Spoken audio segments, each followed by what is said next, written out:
رسول اللہ صلی اللہ علیہ وسلم نے فرمایا من صلی العشاء فی جماعت فکأنما قام نصف اللیل ومن صلی الصبح فی جماعت فکأنما صلی اللیل کلہ. جس نے عشاء کی نماز جماعت سے پڑھی تو گویا آدھی رات تک نفل پڑھتا رہا، یعنی وہ ایسا ثواب پائے گا. اور جس نے صبح کی نماز با جماعت پڑھی وہ گویا ساری رات نماز پڑھتا رہا، یعنی ساری رات بستر پر سو کر گزاری ہے اور آپ صرف فجر کی 2 رکعتیں ادا کر لیں، اس سے مراد 2 رکعتیں فرض کی ہیں، تو آپ کو ساری رات جاگنے اور قیام کرنے کا ثواب ملے گا. کیا فجر کی نماز کے بارے میں یہ بشارت، یہ خوشخبری آپ کو خوش نہیں کرتی؟ سچی بات یہ ہے کہ ایسی نماز کا ضائع ہو جانا بہت بڑا خسارہ ہے. اور دوسری چیز جس سے ہم ڈرتے ہیں، ہمیں قیامت کے دن روشنی کے کھو جانے کا اندیشہ ہے، کیونکہ جب قیامت کا دن شروع ہو جائے گا تو مخلوق عظیم اندھیرے میں دوبارہ زندہ کی جائے گی، ہر طرف اندھیرا ہی اندھیرا ہوگا. اس اندھیرے میں اگر کوئی اپنا ہاتھ باہر نکالے تو قریب ہوگا کہ وہ اسے دیکھ نہ سکے. اس تاریک اور مشکل دن میں اللہ تعالی مخصوص لوگوں کو نور عطا فرمائے گا. میں چاہتی ہوں کہ ہم فجر کے بارے میں رسول اللہ کی دی گئی خوشخبریوں کو دیکھیں. یہ خبر، یہ خوشخبری فجر کی نماز ادا کرنے والوں کے لیے ہے. رسول اللہ صلی اللہ علیہ وسلم نے فرمایا بشر المشائین فی الظلم الی المساجد بالنور التام یوم القیامہ. اندھیری راتوں میں مسجدوں کی طرف چل کر جانے والوں کو قیامت کے دن پوری روشنی کی خوشخبری دے دو. اللہ اکبر، اللہ اکبر. کون ہے جسے قیامت کے دن پورا نور نہیں چاہیے؟ اندھیری راتوں میں مسجدوں کی طرف چل کر جانے والوں کے لیے پورے نور کی خوشخبری ہے. اور جو فجر کی نماز ادا نہیں کرتا اس کا بہت بڑا نقصان ہے. جانتے ہیں یہ کیا نقصان ہے؟ اللہ تعالیٰ کی حفاظت کھو جانے کا نقصان. نبی صلی اللہ علیہ وسلم نے فرمایا من صلی الصبح فهو فی ذمۃ اللہ فلا یطلبنکم اللہ من ذمتہ بشیء فیدرکہ فیکبہ فی نار جہنم. جس شخص نے صبح کی نماز پڑھی وہ اللہ تعالیٰ کی ذمہ داری میں ہے. ایسا ہو کہ ایسے شخص کو کسی طرح کا نقصان پہنچانے کی بنا پر اللہ تعالیٰ آپ میں سے کسی شخص سے اپنے ذمے کے بارے میں کسی چیز کا مطالبہ کرے، پھر وہ اسے پکڑ لے، پھر اسے اوندھے منہ جہنم میں ڈال دے. استغفر اللہ. ہم اللہ تعالیٰ سے عافیت کا سوال کرتے ہیں. غور کیجئے گا فی ذمت اللہ کے بارے میں، اللہ تعالیٰ کے ذمے میں، یعنی اللہ تعالیٰ کی حفاظت میں. ایک بار ایسا ہوا کہ حجاج نے سالم بن عبداللہ کو ایک آدمی کو قتل کرنے کا حکم دیا. سالم نے اس آدمی سے کہا کیا تم نے صبح کی نماز پڑھی تھی؟ آدمی نے کہا ہاں. سالم بن عبداللہ نے اس آدمی سے کہا جاؤ. حجاج نے سالم سے پوچھا تمہیں اس کے قتل سے کس چیز نے روکا؟ سالم نے کہا مجھ سے عبداللہ ابن عمر نے بیان کیا کہ میں نے رسول اللہ کو فرماتے سنا جس نے صبح کی نماز پڑھی وہ اپنے دن میں اللہ کی پناہ میں ہوگا. سالم نے کہا ایک ایسے شخص کو قتل کرنا مجھے ناگوار گزرا جو اللہ تعالیٰ کی پناہ میں ہو. ایک واقعہ آپ کے سامنے رکھنا چاہتی ہوں۔ ایک باپ تھا جو اپنے چھوٹے بیٹے کے ساتھ مسجد میں گیا اور نماز کے بعد امام نے ایک درس دیا جس میں اس حدیث کا ذکر کیا، من صلی الصبح فہو فی ذمۃ اللہ، جس شخص نے صبح کی نماز پڑھی وہ اللہ تعالیٰ کی ذمہ داری میں ہے۔ جب باپ اپنے بیٹے کے ساتھ مسجد سے نکلا تو بیٹے نے کہا، بابا ذمۃ اللہ سے کیا مراد ہے؟ باپ نے کہا، اللہ تعالیٰ کی حفاظت اور نگہبانی میں۔ بیٹے نے کہا، یعنی میں بھی اللہ تعالیٰ کی حفاظت میں ہوں؟ باپ نے کہا ہاں۔ بیٹے نے کہا، تو ابا جان مجھے کل فجر کی نماز کے لیے جگا دیں۔ باپ نے کہا، ابھی تم چھوٹے ہو، جب تم بڑے ہو جاؤ گے تو انشاءاللہ تمہیں جگا دوں گا۔ بیٹے نے کہا، نہیں، میں فجر کے لیے ضرور اٹھوں گا ورنہ میں سکول نہیں جاؤں گا۔ سوچئے بچے کی بات، میں فجر کے لیے ضرور اٹھوں گا ورنہ میں سکول نہیں جاؤں گا۔ باپ نے مسکرا کر سوچا، بچپن کا جوش ہے۔ اس نے اگلے روز بیٹے کو فجر کی نماز کے لیے نہیں جگایا۔ پھر جب ماں نے اسے اسکول جانے کے لیے جگایا تو بیٹے نے کہا، کیا فجر کی اذان ہو گئی؟ بابا مجھے مسجد لے جائیں گے؟ ماں نے کہا، ابھی تم بچے ہو اور فجر کی نماز ہو چکی ہے، بیٹا اسکول جاؤ۔ بیٹے نے کہا، میں نہیں جاؤں گا۔ اس نے نہ جانے پر اصرار کیا۔ والد اور والدہ دونوں نے کوشش کی، کوئی فائدہ نہیں ہوا اور بچہ اسکول نہیں گیا۔ اگلے دن باپ نے بیٹے کو نماز کے لیے جگایا کیونکہ معاملہ اب سنگین ہو چکا تھا۔ بیٹا نماز پڑھنے چلا گیا۔ اس کے بعد وہ اسکول جانے پر راضی ہو گیا، لیکن مسئلہ یہ تھا کہ غیر حاضر ہونے کی وجہ سے اس نے ہوم ورک نہیں کیا تھا۔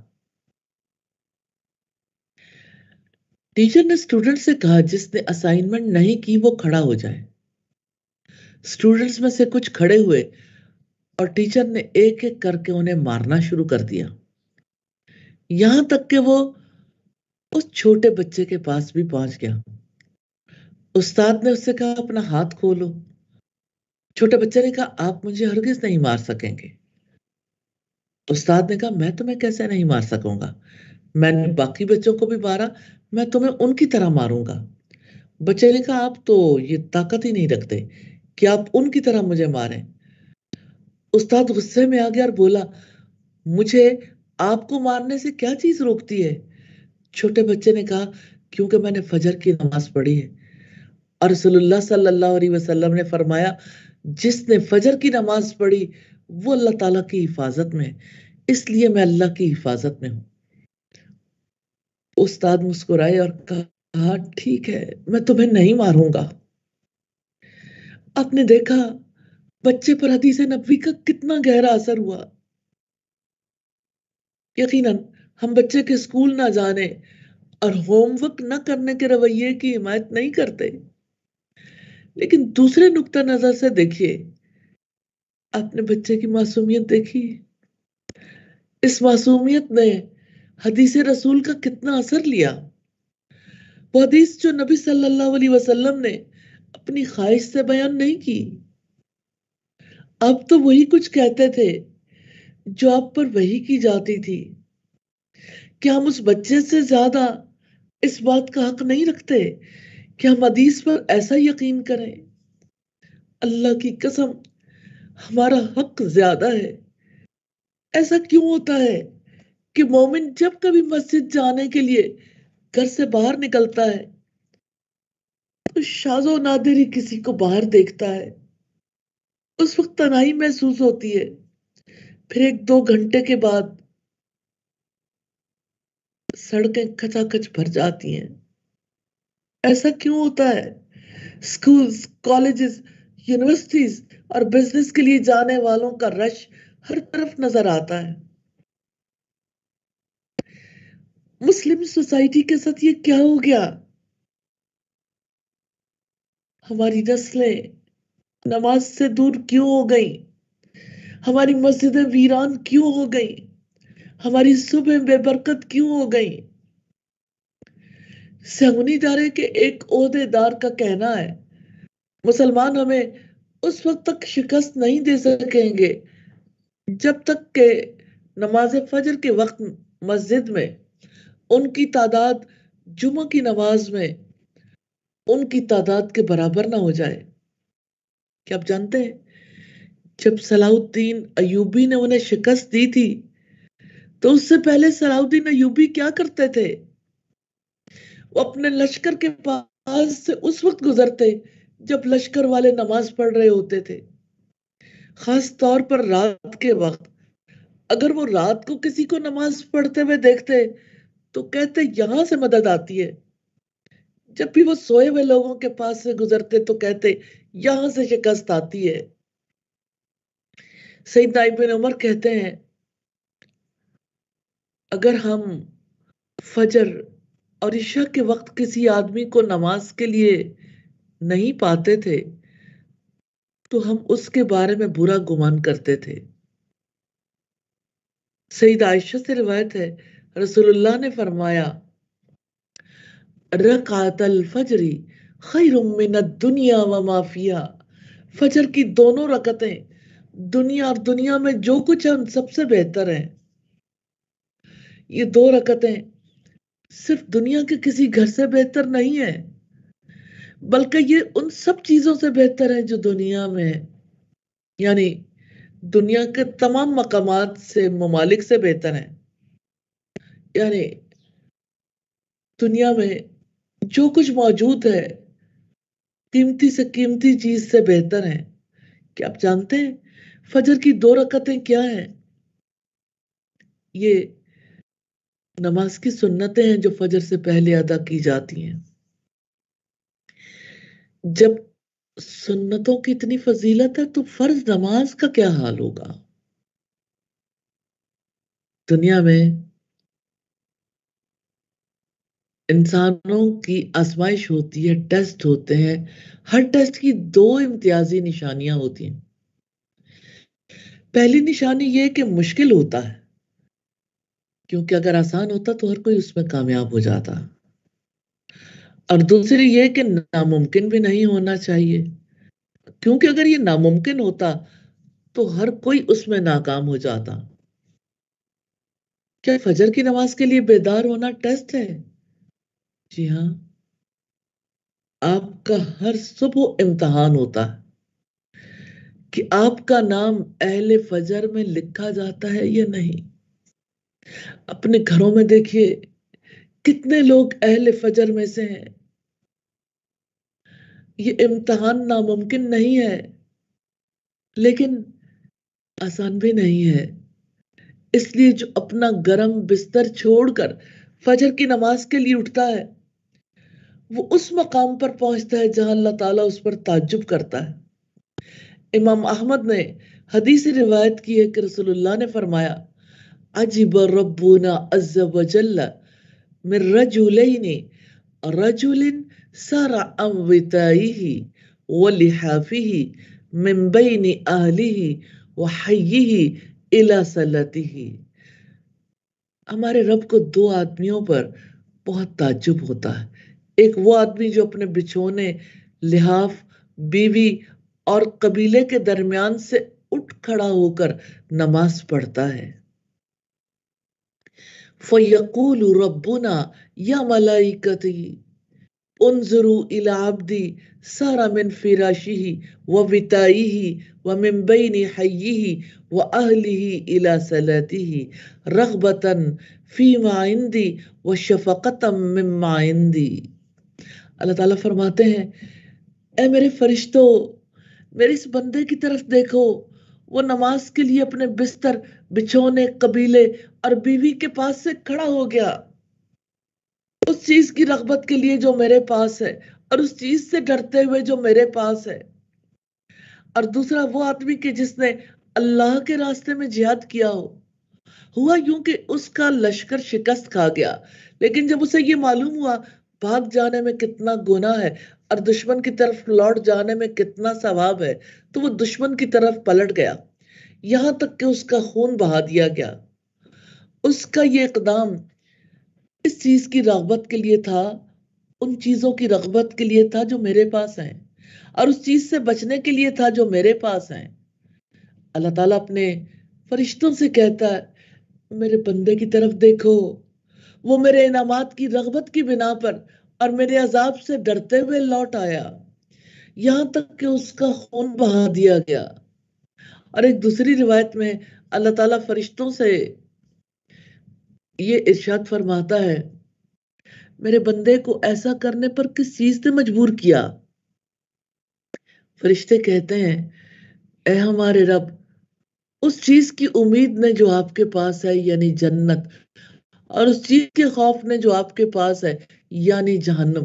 اللہ تعالیٰ فرماتا ہے یقیناً میں نے اسے وہ چیز دے دی جس کی اسے امید ہے، اور اس سے امان دے دی جس کا اسے خوف ہے۔ ہمیں اس سے زیادہ کیا چاہیے؟ ٹھیک ہے، اگر کوئی سوچتا ہے کہ میں کیسے جاگوں،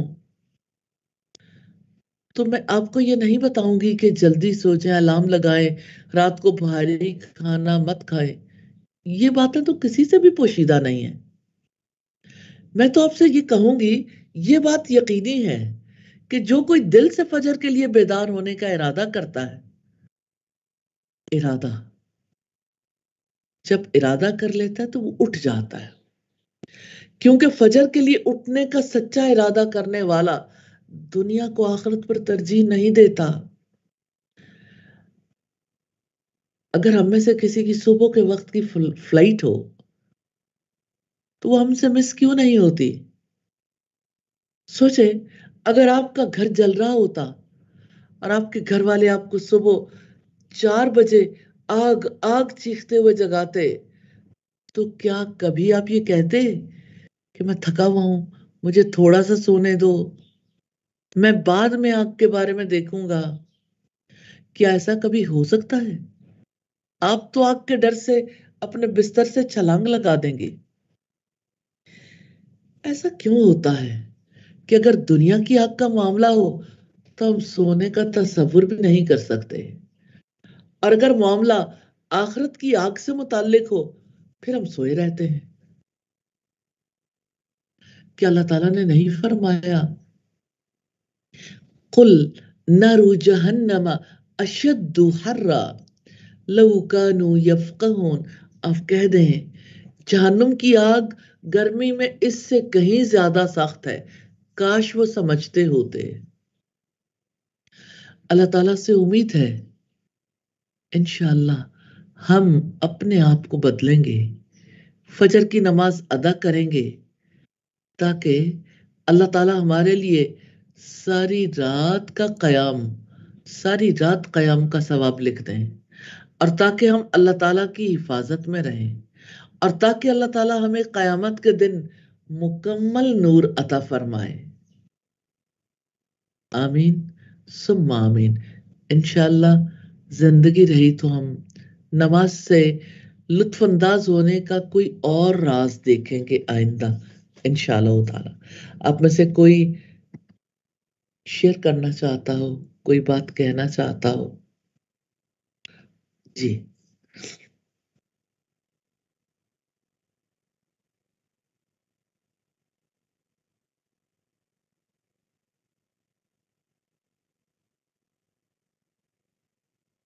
رخسانہ جاوید، نازیہ فیاض۔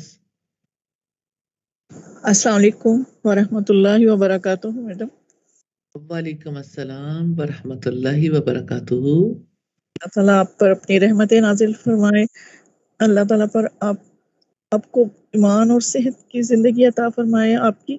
آج یہ میں بچوں کے ساتھ بیٹھی تھی، میں صبح اپنے بیٹے کو کوشش کرتی ہوں کہ مسجد جائے نا، یہ میم یہ بہت بات ہے واقعی، میں کہتی ہوتی ہوں کہ باہر بالکل رونق نہیں ہوتی، اندھیرا ہوتا ہے اور سارے لوگ سو رہے ہوتے ہیں، بچے بھی بڑے بھی، اور مسجد نہیں جاتے، جس سے بہت زیادہ تکلیف بھی ہوتی ہے۔ مگر آپ جس طرح آج آپ نے موٹیویشن دلائی ہے، جس طرح آپ نے اس طریقے سے سکھایا، ٹھیک ہے میں بھی ان کو بتاتی ہوں کرتی ہوں، مگر وہ اثر وہ اتنا نہیں ہوتا، مگر یہ بات ضرور میں ان سے کہتی ہوں کہ دیکھیں بیٹا دنیا کے لیے بھی تو اٹھتے ہیں نا, تو مسجد نہیں جائیں گے تو مسجد گھر میں نماز نہیں ہے آپ لوگوں کی. تو آج جس طریقے سے آپ نے بتایا ہے اور آپ نے جس طرح بتایا کہ مسجدیں بالکل خالی ہوتی ہیں اور اس پہ بہت زیادہ تکلیف ہوتی ہے.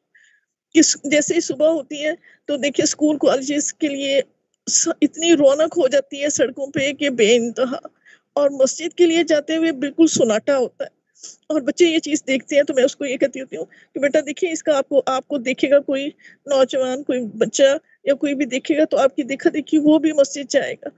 تو اس طریقے سے آپ نے جس طریقے سے موٹیویشن آج دلائی ہے, جس طرح آپ نے یہ حدیث سنائی ہے اور یہ فارس کا واقعہ حضرت انس رضی اللہ تعالیٰ عنہ کا سنایا ہے, تو اس سے بہت زیادہ موٹیویشن ملی ہے. اللہ تعالیٰ آپ پر رحمت نازل فرمائے. الحمدللہ رب العالمین. غزال آصف, گلناز شاکر, مزمل بٹ, نازیہ. السلام علیکم ورحمۃ اللہ وبرکاتہ. وعلیکم السلام ورحمۃ اللہ وبرکاتہ. استاذہ جی, میں نے آپ سے پوچھنا تھا کہ جب ہم نماز پڑھتے ہیں تو اکثر ایسے ہوتا ہے کہ نماز پڑھ رہے ہوتے ہیں لیکن ہمارا دھیان جو ہے نا وہ نماز میں نہیں ہوتا. تو ہم بہت زیادہ ادھر کی سوچیں جو سارے دن میں سوچیں نہیں بھی آتی, وہ بھی نماز کے ٹائم پہ وہ باتیں ہمارے ذہن میں آتی ہیں. تو ہم کیا کریں, کیونکہ بہت زیادہ کوشش کرتے ہیں کہ ہم نا کوئی اور بات کریں پھر فوزیہ کہیں.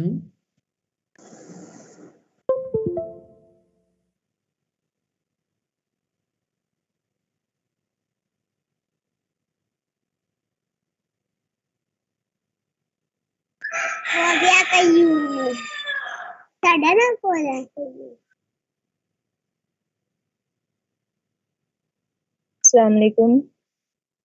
وعلیکم السلام ورحمۃ اللہ وبرکاتہ.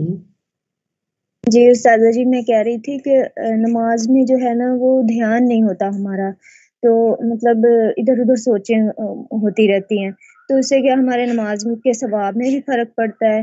اور کوشش تو ہم کرتے ہیں کہ بہت زیادہ کہ اس میں ہم دھیان دیں اور اس کے ترجمے کی طرف غور کریں یا کچھ بھی. تو اس کے لیے کیا طریقہ کار ایسا ہوگا کہ نماز میں ہی دھیان رہے؟ آج کا موضوع نماز میں دھیان سے زیادہ فجر کی نماز کے بارے میں تھا. ہم انشاءاللہ تعالی نماز میں خشوع کے حوالے سے جو پچھلے لیکچرز ہوئے, پچھلی بات چیت ہوئی, آپ ان کو ایک دفعہ دوبارہ سنیے, انشاءاللہ تعالی اس کا جواب ملے گا انشاءاللہ. اور پھر بھی اگر کوئی بات ایسی ہوئی تو ہم اس کو انشاءاللہ تعالی دوبارہ ڈسکس کریں گے انشاءاللہ. جی فوزیہ.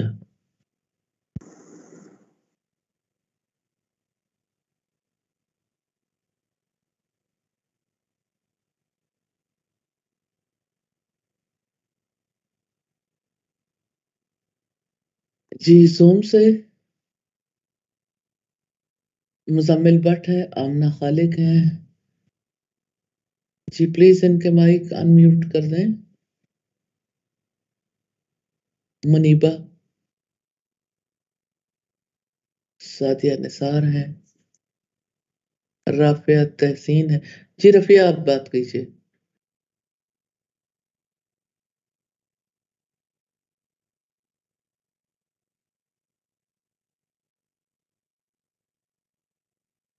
السلام علیکم میم. وعلیکم السلام ورحمۃ اللہ وبرکاتہ. میں یہ کہنا چاہتی ہوں, آپ نے بڑا ماشاء اللہ زبردست آپ نے یہ واقعی ایسی ہوتا ہے کہ فجر کی نماز کے بعد یہ خیال ہوتا ہے کہ بس اب تھوڑی سی ہم سو جائیں, اور واقعی یہ چیز ہم نے انشاءاللہ تعالی کوشش سے نہ اس کو ختم کرنا ہے کہ اب تھوڑی سی عورتوں کو خاص طور پہ اس لیے ہوتا ہے کہ انہوں نے ذرا گھر باہر دیکھنا ہوتا ہے نا, وہ تھوڑا نیچے چاہیے صبح کے اذکار کر لیں, تھوڑا سا آرام کر لیں, کتنے سارا دن وہی بھاگا ہو رہی ہے ایسے. تو جی مزمل. السلام علیکم ورحمۃ اللہ وبرکاتہ. وعلیکم السلام ورحمۃ اللہ وبرکاتہ. جی کیسے ہیں آپ؟ جی استاذہ جی، میں آج کے حوالے سے بات کرنا چاہ رہی تھی. ابھی یہ جو آپ نے بچے والا واقعہ سنایا تو اس کے حوالے سے الحمدللہ مطلب مجھے یہ واقعہ اتنا زیادہ کلک کیا. اور میرا جو بیٹا ہے چھوٹا، استاذہ آپ کو آواز آ رہی؟ جی مجھے آواز آ رہی ہے. جی جی، وہ میرا بیٹا ہے نا، تو وہ جب بھی میں اس کو نماز کے لیے اٹھاتی تھی تو وہ نہیں اٹھتا تھا. وہ کہتا تھا کہ میں نے اسکول جانا ہے تو میں اسکول کے ٹائم پہ ہی اٹھوں گا. تو ہم مطلب روز اس کا یہی بات ہوتی تھی کہ اچھا ابھی اٹھتا ہوں. تو وہ اسکول کے راؤنڈ اباؤٹ اٹھتا تھا. تو میں نے نا، یہ اللہ تعالیٰ کا ہی احسان ہے، یہ اللہ تعالیٰ نے ہمارے دلوں میں قرآن اور نماز کی اہمیت ڈالی ہے آپ سے سیکھنے کے بعد. تو میں نے اس کا اسکول چھڑوا دیا صرف اس بات پہ کہ وہ فجر کی نماز نہیں پڑھتا. مطلب اسکول میں اس کی فیسز تو جاتی ہیں لیکن وہ اسکول نہیں جاتا. تو اس کے لیے میں نے اس کی 2 ٹیوشنس کی ارینجمنٹ کی. ایک وہ 11 بجے جاتا ہے اور ایک وہ 3 بجے جاتا ہے، صرف اور صرف اس لیے کہ وہ نماز پڑھے فجر کی ان ٹائم اٹھ کر. اور میرے دونوں بیٹے حافظ ہیں اور میری ہر روز ایک ہی دعا ہوتی ہے کہ اللہ انہیں اپنے دین کے لیے خالص کرے، اللہ تعالیٰ ان کو نماز کے لیے خالص کرے، اللہ تعالیٰ ان کو علماء کا جو ہے متقیوں کا امام بنائے.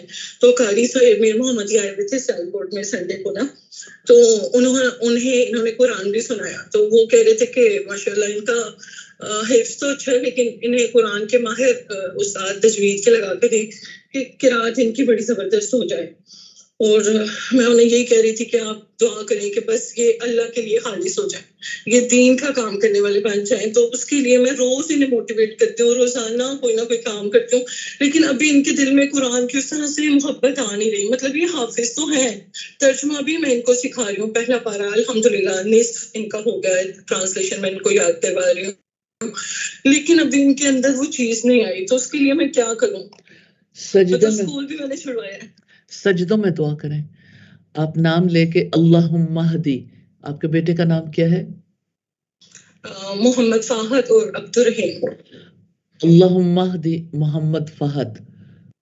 اللہم یا اللہ، یہ اصل میں ہے اہدی، ہدایت دے. تو جب اکٹھا پڑھتے ہیں اللہم اہدی محمد فہد، اور اسی طرح باقی بچوں کے نام لے. سجدے میں جا کر دعا کرتے رہیں اور مایوس نہیں ہونا. اللہ تعالیٰ پر امید باندھیں، انشاءاللہ اللہ تعالیٰ کی رحمت ہوگی. انشاءاللہ اللہ تعالیٰ کی توفیق سے اور بس زندگی رہی تو انشاءاللہ کل ملاقات ہوگی. سبحانک اللہم و بحمدک نشہد ان لا الہ الا انت نستغفرک و نتوب الیک.